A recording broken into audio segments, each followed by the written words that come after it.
자, 지난주 금요일날 안경환이 저녁에 낙마했습니다. 결혼을 위조 도장을 파가지고 했다라는 거, 그것 때문에 결국은 이혼이 되었다는 거, 이 부분은 전무후무한 전대미문의 장관 낙마 사유로 기록될 건데요. 이럼에도 불구하고 대통령이 그쯤 되면 사과를 하는 것이 원만한 전국 운영에 도움이 되고 강경화 정도만 정리하면서 나머지는 좀 협조해달라, 이렇게 해서 가는 것이 상식이었을 건데 일요일날 강경화를 발령을 했습니다. 그래서 야당이 지금 다 기분이 굉장히 나빠졌습니다. 이 속에서요, 리얼미터가 여론조사를 했는데 75.6으로 지난주보다는 3.3%인가 하락이 했다, 이렇게 나오고 있습니다. 제가 여론조사 이야기를 하면 많은 분들이 저보고 그걸 믿느냐 이야기합니다. 저는 여론조사를 안 믿습니다. 제가 여론조사 믿었으면 여론조사하고 똑같은 소리만 하지, 트럼프 된다고 하고 더 나아가서 지난번에 홍준표 자유한국당 후보가 이 자신의 메시지를 바꾸지 않으면 25% 넘지 못할 거다, 보수 후보 전체가 30% 언저리에 머물 거다, 이런 이야기를 할 수 있었겠습니까? 그리고 문재인 대통령이 과반수 득표 못할 거다. 제가 여론이나 여론조사에 휩쓸리지 않고 나름대로 이야기를 하는 부분입니다. 그렇지만은 제가 이 여론의 추이를 이야기할 때는 여론조사를 인용할 수밖에 없으며, 그럼 여론조사가 틀릴 수 있지만 얼마만큼 틀리는가에 대해서는 제가 잘 모릅니다. 그렇기 때문에 그런 추이를 가지고 제가 이야기를 하거나, 안 그러면 그 여론을 가지고 자기들이 주장하는 부분, 즉 문재인 정부에서 주장하는 부분, 이런 부분에 대해서 제가 여론조사를 인용할 수밖에 없다라는 부분을 가지고 여론조사를 믿냐라고 이야기를 좀 하지 말기를 바랍니다. 그리고 모든 문제를 저보고 이래라 저래라 말을 하면요, 제가 말을 못합니다. 적어도 제 말에 대해서 결론적으로 찬반을 이야기는 할 수 있겠지만 들으시는 분들이 저보고 이야기를 할 때 이런 말 하지 말고 이렇게 해라, 저런 말 하지 말고 저렇게 해라, 무슨 손님이 이러고 말 끊지 마라, 이런 이야기는 하지 말고요, 그냥 제가 하는 대로 좀 지켜봐 주길 바랍니다. 저한테 한마디로 뱃사공이 많아서 이래라 저래라 전부 간섭을 해서 제가 어떤 사람 말 듣고 이랬다, 어떤 사람 말 듣고 저랬다, 이렇게 하게 되면 이 방송을 안 하는 게 낫죠. 그냥 저는 끝까지 제 소신대로 이야기를 할 거고, 세부적인 문제에서 들으시는 분들이 저보고 이래라 저래라 하지 말고 나쁜 놈이다, 좋은 놈이다, 찬성한다, 반대한다 이야기만 좀 해주셨으면 하는 게 제 생각입니다. 자, 그래서 여론이 조금 떨어졌는데 이 부분에서 호남에서 여론이 좀 많이 떨어졌다, 8.1%가 하락을 했다라는 이야기가 있습니다. 그러면 이 모든 부분은 무엇 때문에 이렇게 된 것인가? 결국은 전체적인 추세로 보면 이제 하락으로 자리 잡을 거다라는 것은 기정사실입니다. 75%도 엄청 많이 나온 거죠. 사실 이것도 매우 비정상적인 지지율입니다. 여기에서 하나 좀 눈여겨봐야 될 부분은요, 민주당이 53.6%, 이것도 굉장히 비정상적인 지지율이고, 자유한국당이 14.7%, 조금 올랐네요. 국민의당이 6.8%, 정의당이 6.4%, 바른정당이 5.7%입니다. 바른정당은 현 시점에서 이런 식으로 정당의 존립 가치가 의심받는 이유가 무엇인가 심각하게 고민을 해야 될 겁니다. 거기에 대표 나온다라는 의원들조차도 뭐 협조할 거는 협조해야 된다 어쩐다 하는데요, 지금 오만 돼서 협조를 너무 많이 해서 문재인 정부가 한마디로 이렇게 음식을 많이 먹으면 소화불량에 걸리듯 문재인 정부 주변에서 너무 많은 협조를 언론도 해주고 지지자들도 해주고 정치권에서도 해줘가지고 정권이 지금 소화불량에 걸려서 곳곳에서 비거덕거리는 소리가 나오고 있습니다. 그러니까 이 정부를 도우려면 한마디로 이런 소화불량을 없애주는 게 맞다라고 저는 생각을 하고요. 그래서 이 지지율을 또 끌어올리려고 수가 지금 나오고 있습니다. 어딘가는 제가 볼 때 팀이 있다고 봐요. 지지율을 끌어올리기 위한 이벤트를 하는 것, 정책 발표를 각 부서별로 하는 것, 또 대통령이 직접 메시지를 관리하는 것, 이런 팀이 있다고 저는 보는데요. 이런 팀이 있으면 뭐합니까? 문정인 지난 주말 발언으로요. 이게 여론조사에 반영이 되어서 며칠 뒤에 나오면 이 정권 지지율은 또 지금보다 더 떨어져 있을 겁니다. 그건 확실합니다. 그 왜 그러냐? 관리하는 것만, 던지는 것만 관리하지 사고 치는 것을 관리를 안 하고, 그것이 사고가 아니라 의도적으로 그렇게 짜고 치는 것 같은데, 이런 관리에서 벗어난 부분이 이 정권에 좀 있다는 겁니다. 그래서 정작 크게 사고 치는 사람은 관리를 하지 않고 짜고 치는 듯 내버려 두고 나머지 부분만 이렇게 관리를 해서는 지지율 유지될 거라 생각하면 큰 착각이라는 겁니다. 오늘 보면 김상조 재벌의 면담 제안, 4대 그룹과 우선 만나겠다. 문재인 대통령 신규 원전 건설 백지화, 원전 정책 재검토. 제가 전에 이야기를 했죠. 미세먼지로 가지고 이 화석 발전을 안 하고 원전을 안 하겠다. 그리고 재생에너지 하겠다 할 게 아니라 원전 정책을 근본적으로 재검토한다라고 해야 될 거다라고 했는데, 원전 정책을 재검토해서 탈핵 시대로 가겠다라고 이야기를 하고 있습니다. 자, 원전 정책을 재검토한다라는 것은, 이거는 한국 같은 제조업 산업 국가에서, 수출로 먹고 사는 국가에서 굉장히 중요한 이야기입니다. 이 부분에 대해서 박근혜, 이명박 정부 등 보수 정권에 있었던 수많은 원전 옹호론자들이 어떤 발언을 할지 참 궁금한데요. 어쨌든 원전을 재검토했을 때 우리가 고려해야 될 부분은, 그러면 원전을 대체할 전력은 뭘로 가지고 하는가? LNG로 하는가? 신재생에너지로 하는가? 이렇게 했을 때 비용 분담은 얼마나 나오는가? 그리고 기존에 짓고 있는 원전은 어떻게 할 것인가? 그리고 전기료는 올릴 것인가? 이 부분을 분명하게 이야기를 할 필요는 있다고 보고 있습니다. 그리고 지금 이 정부가 또 카드를 또 던지고 있어요. 제가 이 문재인 정부 들어서서 부동산 정책을 8월 달에 발표한다라는데, 이 정부 들었으니까 노무현 정권 데자뷰가 작용해서 강남 집값부터 시작해서 엄청난 집값 과열이 시작되고 있는데, 이 부분을 어떻게 할 거냐 하니까 지금 집값 과열 40개 지역에 대해서 ATV, DTI를 강화하고 잔금 대출에도 DTI를 적용하겠다고 지금 발표가 이렇게 오늘 지금 나왔습니다. 그래서 한마디로 은행에 대출을 받아서 집을 사는 부분을 지금 제한을 하겠다고 하는 내용이 발표된 겁니다. 자, 안경환이 사퇴하고 난 이후에 곧바로 번지는 이야기들은, 안경환 사퇴에 누가 잘못했는가, 누가 문 대통령으로 하여금 이런 판단의 오류를 범하게 했는가 하는 부분을 지적을 해야 될 건데, 그런 지적이 나오지 않고 한마디로 안경환의 자료를 어떻게 자유한국당에서 처음에 끄집어내어서 그거를 갖다가 퍼뜨렸냐 하는 부분을 가지고 마치 자유한국당이 새누리당 시절 여당일 때 갖고 있던 정보를 가지고 장난을 친 게 아니냐, 지금 그런 이야기까지 나오고 있습니다. 제가 이 문제를 지적하는 부분은요, 문 전 대통령이 검증이 미흡하다고 인정은 하면서 강경화도 마찬가지입니다. 그런데 강경화를 안경환 낙마 이후에도 발령을 했습니다. 그래서 야당이 이 부분을 반발하는 부분을 온당치 않다고 이야기를 하고 있는데요. 왜 이게 온당치 않은 건가에 대해서 저는 문재인 대통령의 사고에 문제가 있다고 봅니다.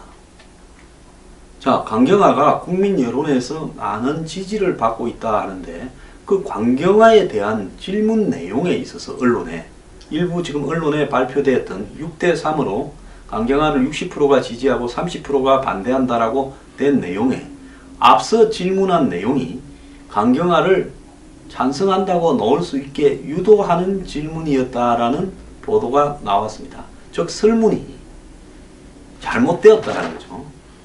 6월 9일 실시된 리얼미터의 강경화 관련 여론조사 설문에 문제가 있다라는 지적입니다.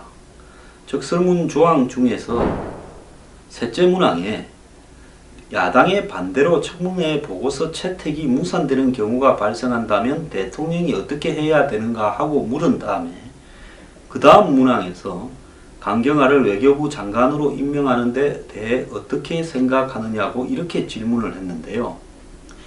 국민의당의 김관영 의원은 여야 합의가 안 되는 상황이 아니라 야당의 반대로 청문회 보고서 채택이 무산되는 상황을 전제로 한 것은 대단히 중립적이지 못한 질문이라는 겁니다. 여야 합의가 안 돼서 강경화 청문회 보고서가 채택되지 않았을 때 강경화에 대해서 찬성하느냐 반대하느냐 물어야 될 건데 야당의 반대로 청문회 보고서 채택이 무산되었다면이라고 물었다는 겁니다. 공정한 질문이 되려면 청문회 보고서 채택을 위해 여야 합의가 되지 않았을 경우 대통령이 어떻게 해야 되는가를 이렇게 물어야 된다는 겁니다. 야당의 반대로 채택 무산이라는 극한 상황, 즉 야당의 책임을 전제로 한 이런 상황을 문항에 넣어서 한마디로 이러니 야당이 무산시켰으니 임명을 강행하라라고 하는 내용을 설문의 질문에서 사실상 넣어서 왜곡시켰다라는 겁니다. 여론조사에서는 바로 앞의 질문 내용에 다음 질문 응답이 영향을 받는 경우가 많기 때문에 그러니까 앞에 무슨 야당의 반대로 무산되었을 경우에 빼고 그냥 강경화에 대해서 찬성하느냐 반대하느냐 물어야 된다고 봅니다. 오늘 리얼메타 조사에 보면 개성공단에 대해서도 좀 이상한 게 있어요. 개성공단 찬성한다 49.4, 반대한다 39.9 재가동에 대해서요. 이렇게 여론조사를 발표했습니다. 자, 이런 부분들도 과연 이 문항들이 제대로 되었는가 하는 부분을 우리가 좀 봐야 되는 부분인데요. 자, 안경환 사태하고 관련해서 조국 민정수석이 검찰개혁을 앞세우면서 자기하고 가까운 은사격인 인물을 밀어붙여서 인사검증을 안이하게 했다라는 지적이 많이 나오고 있습니다. 야당은 인사검증 책임을 맡은 조국 민정수석을 정조준하고 있는데요.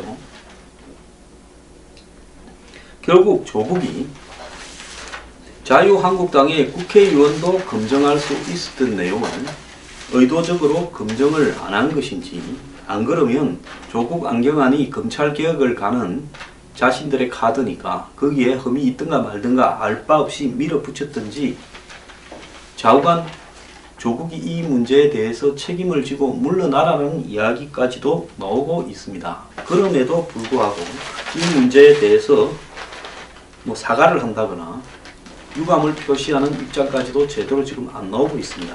지금 인터넷 각종 사이트들은 이 안경환의 이 가짜 개론, 위조 인감 개론을 그 위법이라고 판결한 42년 전에 판결문을 어디서 구했겠느냐? 국정원에서 구했던 걸 갖다가 여권일 때 갖고 있던 거 아니냐? 검찰 개혁을 하려고 하니까 적폐 세력, 즉 개혁의 대상이 되는 그런 검찰 내부 세력들이 낙마시켰다. 이런 이야기까지 비롯해서 사실은 이런 도장 위조 개론 신고 나오기 전까지도 이미 여권 내에서 안경환은 어렵다라는 내용이 상당을 했습니다. 그런데 허위 혼인무효 판결을 당시 자유한국당의 주강덕 의원이 중심이 되어서 이렇게 언론에 공개하니까 음모론을 제기를 했는데요. 지난 박근혜 정권에서 청와대에서 정무비서관을 했던 주강덕 의원이 이 검찰 내에 한마디로 검찰개혁을 두려워하는 적폐 대상들로부터 받은 불법 정보다. 검찰 고위급이 개입된 게 분명하다. 그러면서 이런 내용들을 계속 주장을 하고 있습니다. 그러자 주광덕 의원은 국회에 제출된 안 후보자의 인사청문회 요청안에 수록된 재적 등본에서 혼인 무효 판결이 나 있던 걸 발견했습니다. 즉 결혼을 했다가 그 다음에 혼인 무효 판결로 결혼이 해소됐다라는 내용을 안 후보 본인이 낸 자료에서 발견했다는 거죠. 등본에 나와 있는 개인 정보를 바탕으로 대법원에 판결문 사본을 요구했고 법원 행정처로부터 국회 업무 이메일을 통해서 판결문 사본을 받았다라고 공개를 했습니다. 자, 그렇게 하니까 또 다른 민주당 의원이 36년 전에 내 사건도 판결문 구하기 어렵다라고 하자 주광덕 의원이 어제 국회에서 기자회견을 하면서 자, 문재인 대통령과 청와대가 잘못했다라는 사실을 인정하고 싶지 않아 하는 지지 세력들이 조직적으로 움직여서 마치 이 문제를 왜곡시키고 있다. 이것은 박근혜 정부에서 비선 실세를 의혹이 제기되니까 문건 유출로 바꾼 거하고 뭐가 다르냐라고 이야기를 했습니다. 자, 이런 게요. 더 나아가서 백남기 농민의 딸 백도라지라는 그 여성이요. 안 후보자 사태와 관련해서 너 치우느라고 힘들었어 라고 하면서 결혼 사기범이다. 반성하고 사퇴해라. 이렇게 말했다고 해가지고 이제는 이들이 마치 영웅처럼 추앙하던 백남기 농민 그리고 그 딸에 대해서도 백남기 장례가 늦어진 것도 백도라지 때문이다. 호주엔가 있다가 늦게 왔죠. 인도네시아인가 어딘가 있다가 이런 공격도 쏟아졌고 백도라지는 명예훼손과 모욕죄로 고소하겠다라고 이야기도 하고 있습니다. 자, 눈앞에 지금 보이는 게 없는 거예요. 자, 이런 상황에서 야3당은 비토 연합을 만들어서 즉 여론을 앞세운 청와대 전략에 반발하면서 조직적으로 지금 대응을 하겠다. 그러면서 청와대와 지금 야3당 간의 거리가 멀어지면서 일자리, 물가, 부동산 등 민생과 관련되는 부분에서 협치가 거의 깨져가고 있습니다. 지금 야당이 공동으로 부적격자라고 판단하는 사람을 이렇게 임명 강행하면 이것은 전국 운영을 안 하겠다라는 거냐 이러면서 심지어 국민의당 원내대표조차도 야3당이 강력하게 뜻을 같이 하고 있다라고 지금 반발을 하고 있는데요.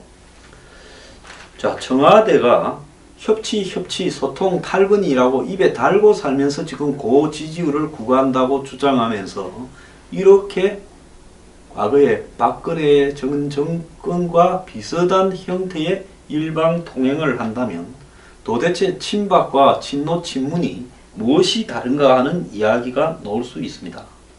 문재인 대통령이 개혁적인 의제라고 하면서 우리 사회의 여러 가지 개혁적 이슈를 국회는 깔아뭉개버리고 여론조사를 핑계삼아 국민의 지지를 바탕으로 돌파하겠다 한다면 그것이 입법화되는 과정에서 결국 국회의 동의를 받아야 될 건데 그럼 국회의 동의가 다 의미가 없다라는 이야기입니까? 안 그러면 국회 표결을 어떤 방법으로 너네들이 못 이겨서 결국은 찬성할 수밖에 없다고 몰고 가겠다라는 건지 지금 취임 초부터 도대체 어떻게 개혁을 해 나가겠다라는 건지 120석의 의석을 가진 여소야대 국면에서 문재인 정부의 칼라가 지극히 지금 의심스럽다는 겁니다. 자기 정치 세력과 자기 당만 빼고는 전부 적폐고 수구청산의 대상이고 더 나아가서 한마디로 국민들이 불신하는 대상이라고 하면서 그들에게는 그들을 지지하는 국민만 국민으로 보이고 그러지 않은 사람들은 다 깔아뭉개고 가도 된다라는 절대적 도덕성에 대한 어떤 자기 확신이 있는 겁니까? 이해가 가지 않는 행동을 지금 하고 있다는 겁니다. 그러면서 한미관계뿐만 아니라 한일관계는 지금 허니문도 없이 계속 충돌을 하고 있습니다. 자, 한일관계 어지럽히고 북한하고 중국하고 친하고 더 나아가서 야3당은 다 적으로 만들고 지지하는 국민만 보고 가겠다. 지금 문재인 대통령과 박근혜 전 대통령을 비교하는 글들이 부쩍 많이 나오고 있습니다. 오죽하면 자유한국당의 논평에는 이 민주당의 논평을 과거 박근혜 정부 때 이 일방적인 장관 임명을 비판했던 민주당의 논평을 사람 임명되는 장관 이름만 바꾸어서 똑같이, 즉 민주당은 논평을 그대로 갖고 와서 거기에 나와 있는 대통령을 박근혜를 문재인으로, 그 다음에 조윤선을 만약에 뭐 강경화로 이렇게 바꾸어서 발표를 했습니다. 즉 패러디를 한 건데요. 똑같다라는 거고, 문재인 대통령의 이야기 중에 청문회에서 후보자를 강도 높게 검증하고 반대하는 것은 야당의 역할이지만 검증 결과를 보고 최종적으로 판단하는 것은 국민의 몫이다. 대통령은 국민을 판단을 보면서 적절한 인선인지 되돌아볼 기회를 갖겠다. 이렇게 이야기를 하는 부분은 결국은 매사를 국민의 어떤 지지, 국민의 판단, 국민의 몫이라고 하면서 불특정 다수의 국민을 팔아서 지지율로만 환산되는 어디에도 실체가 없을 수 있는 국민이라는 모호한 유령 같은 존재를 빌어서 그것이 수치로 환산된 1000명 여론조사에서 수치로 환산된 그 여론조사는 얼마든지 만들어낼 수 있다는 거기에 기대어서 가는 그런 정치를 하려고 하고 있습니다. 그런데 박근혜 정부에 대해서요, 제가 수차례요, 한국에서 제일 처음 방송에 나와가지고 종편에서 3인방 정윤회 찌라시 터지기 전에 이 사람들 미국 가라, 대통령 떠나라 한 사람이 접니다. 그리고 박근혜 대통령이 지지율만 믿고 가면 큰 코 다친다는 이야기를 5번도 더 했습니다. 지지율이라는 것은 언제든지 무너질 수 있고 모호한 실체다라고도 이야기를 했습니다. 그러면서 30%가 콘크리트를 할 때 이 1층 밑에는 지하 1층이 있고 지하 1층 밑에는 수많은 지하층이 있을 수 있다. 어디까지 꺼질지 알 수 없다는 이야기도 했습니다. 결국 박근혜 정부는 지지가 무너지면서 탄핵되고 구치소에 갔습니다. 문재인 정부요, 지지율 좋아하고 그 모호한 지지율 가상의 수치에, 그것은 이 요즘 비트코인하고 유사합니다. 비트코인이 가상의 디지털 화폐라고 하는데 그 비트코인이 도대체 실체가 무언가에 대해서 무슨 수학 문제를 복잡한 걸 컴퓨터에서 풀면 비트코인이 이렇게 만들어진다 어쩐다 하는데, 그 비트코인이 실생활에서 뭐가 유용하냐니까 요즘 범죄자들이 주로 이용해서 얼마 전에 압수됐다 이야기도 있었습니다. 그리고 마찬가지로 국민의 여론이나 지지라는 것 또한 비트코인만큼 황당한, 또 실체가 없는, 눈에 잡히지 않는, 뭐 때문에 그런지 설명이 불가능한 문제일 수 있는데요. 이렇게 가상으로 힘이 있을 때는 억지로 만들어서 끌고 갈 수 있습니다. 세월호 가능한 그 주에 70% 중반대가 나온 여론조사가 있었고 낮은 데가 60% 중반이었습니다.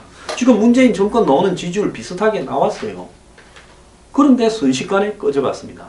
그래서 문재인 정부가요, 이런 식으로 전국 운영을 고치지 않고 야당을 깔아뭉개고 모호한 형태의 유령의 국민을 등장시켜서 계속 안하무인의 태도를 가지고 외교를 갖다가 곳곳에 퍼뜨리고 또 국내의 대북 여론을 악화시키고 더 나아가서 우방을 자극하고 또 지금 산적한 각종 개혁 과제들을 갖다가 야당의 협조를 받아서 국회에서 설득을 해서 통과시키려 하지 않고 일방적으로 하게 된다면 그들이 가장 싫어했던 박근혜 정부처럼 쉽게 이렇게 무너져 갈 수도 있다는 겁니다.